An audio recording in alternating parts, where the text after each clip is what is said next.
और कांग्रेस के सतपाल ब्रह्मचारी ने जीत हासिल कर ली है। तो ये बड़ी जानकारी है और बड़ी खबर है। तो सोनीपत सीट पर कांग्रेस प्रत्याशी सतपाल ब्रह्मचारी ने जीत दर्ज की है। इस वक्त की बड़ी खबर है।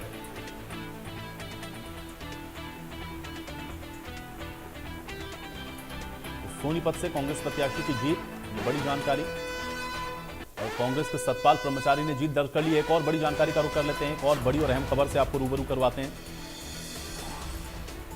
पानीपत में पूर्व सीएम मनोहर लाल की ओर से बयान दिया गया है।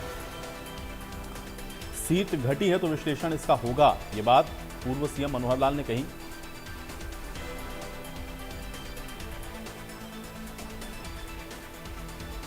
सकारात्मक सहयोग किया, ये बात मनोहर लाल ने कही। विधानसभा चुनाव पूरी शिद्दत के साथ भी लड़ेंगे, इस बात को भी मनोहर लाल ने कहा है। ये बड़ी और अहम जानकारी है, बड़ी खबर आप तक पहुंचा रहे हैं। पूर्व सीएम मनोहर लाल की ओर से बयान दिया गया है। सीट अगर घट रही है तो इसका विश्लेषण होगा। अभी हमको पता है कि देश भर में एक प्रकार का यह लोकतंत्र का एक ही उत्सव होता है।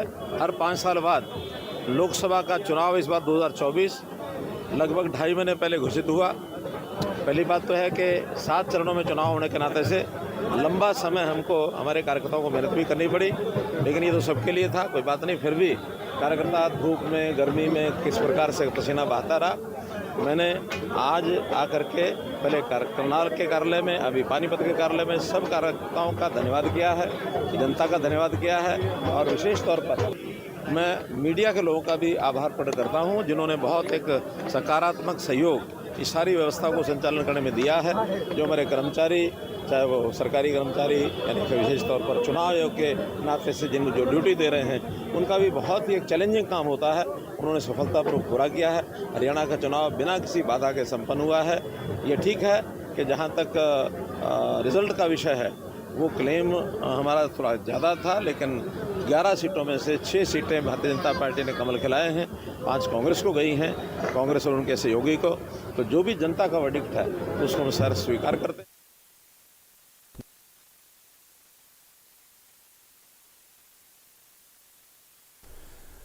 तो पूर्व सीएम मनोहर लाल को अभी आप सुन रहे थे। उन्होंने स्पष्ट तौर पे कहा, देखिए सीट घटी है तो इसका विश्लेषण जरूर होगा, लेकिन हाँ ये भी उन्होंने साथ में कहा कि देखिए ये भी लोकतंत्र में है हो रहा है कि तीसरी बार लगातार एनडीए जो सरकार है वो बनाने जा रहा है, और जो सीटें कम हो रही हैं, जो सीटें घटी हैं, उसकी हम विवेचना करेंगे, उसका हम विश्लेषण करेंगे। ये बात उनके द्वारा कही गई है।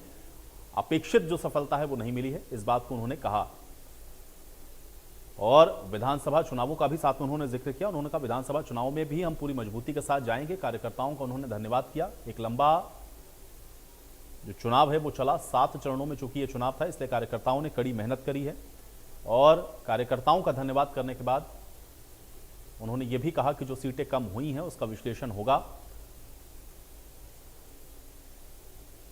तो पूर्व सीएम मनोहर लाल को अभी आप सुन रहे थे। हालांकि अब लगभग जो तस्वीर है वो पूरे देश की स्पष्ट हो चुकी है। टैली लगातार आपकी स्क्रीन पर है।